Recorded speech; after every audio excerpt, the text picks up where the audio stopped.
Мұқағали Мақатаев. Ана, сен бақыттысың, жыламағын. Жай түсіп жатқан дада құламадың. Тәңірінен мен едім ғой сұрағанын. Сондықтан жыламағын, жыламағын. Бармын ғой, тірімін ғой, қасындамын.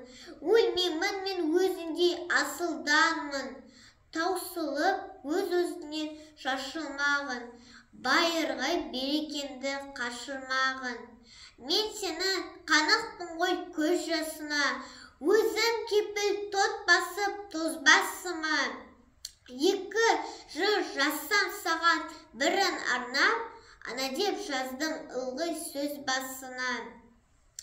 Тәңірім кеше көрсін кесірімді, аспанға жазсам сенің кесіміңді. Ана, сен бақыттысың, тербе-тербер құба талдан иілген бесігімді.